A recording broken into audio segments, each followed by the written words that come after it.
नमस्कार, आप देख रहे हैं टीएनपी न्यूज। मेरा नाम है अंकुर पांडे। भारत के 5वें प्रधानमंत्री और किसानों के नेता कहे जाने वाले चौधरी चरण सिंह की आज जयंती है और किसानों के नेता के तौर पर प्रसिद्ध चरण सिंह एक खुली किताब थे। आज उसी खुली किताब के कुछ पन्नों को पलटते हुए उनके बारे में कुछ बताने जा रहे हैं हम। देखिए ये रिपोर्ट।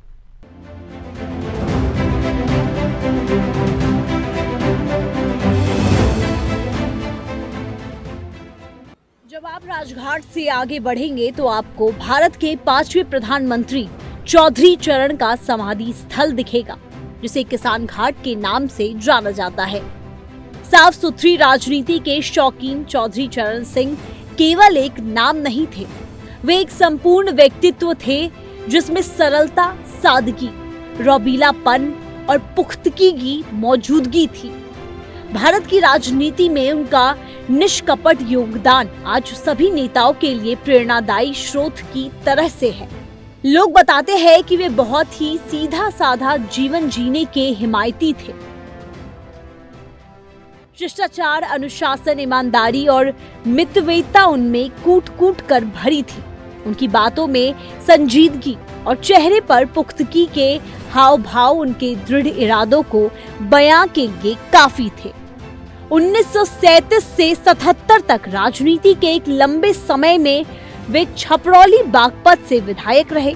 राष्ट्रीय आंदोलन में अहम भूमिका निभाते हुए वे आजादी के बाद तक कांग्रेस के सदस्य रहे। 40 साल तक कांग्रेस के साथ निभाने वाले चौधरी विचारधाराओं की टकराहट के चलते कांग्रेस के कट्टर विरोधी हो गए, जिसके चलते 1967 में उन्होंने कांग्रेस से इस्तीफा दे दिया। जिसके बाद उन्होंने 1968 में भारतीय क्रांति दल की नींव रखी। कहते हैं जब चौधरी साहब ने कांग्रेस छोड़ी तो उन्हें इसका बड़ा दुख हुआ। उन्होंने रोते हुए अपना भाषण पूरा किया था, जिसमें उन्होंने कांग्रेस से अपने गहरे लगाव का जिक्र किया था।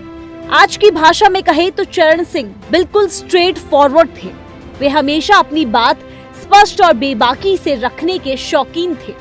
आईन और कायदा पसंद चरण सिंह कई बार इतने सख्त हो जाते थे कि लोग उनको पूर्वग्रह से ग्रस्त घोषित कर चुके थे। एक वक्त था जब इसकी वजह से लोग उन्हें इंदिरा का कट्टर विरोधी कहने लगे। आपातकाल की गुस्सा उनमें इस कदर थी कि एक बार तो उन्होंने गुस्से में कह दिया था कि इंदिरा को कनॉट प्लेस में खड़ा करके कोड़े लगाने चाहिए। मोरारजी सरकार में गृह मंत्री के पद पर रहते हुए उन्होंने इंदिरा गांधी को गिरफ्तार भी कराया था, लेकिन इंदिरा के प्रति उनका ये गुस्सा व्यक्तिगत था, विचारधारा को लेकर था। ये तो वही बखूबी जान सकते थे। वे एक बार देश के प्रधानमंत्री और 2 बार उत्तर प्रदेश के मुख्यमंत्री भी रहे थे। वे हमेशा ही दलित और शोषित वर्ग की आवाज बने रहे। किसानों की समस्याओं को उन्होंने पूरे जोरों के साथ उठाया था। उत्तर प्रदेश में भूमि सुधार का पूरा श्रेय उन्हें जाता है। ग्रामीण देनदारों को राहत देने वाला 1939 का विभागीय ऋण मुक्ति विधेयक तैयार करने में और इसे अंतिम रूप देने में उनकी महत्वपूर्ण भूमिका थी। इसमें कोई दो राह नहीं है कि आज जितने भी राजनीतिक दल हैं, वे उनकी विरासत को अपने और अपनी पार्टी के लिए जोर तोड़ कर इस्तेमाल कर रहे हैं।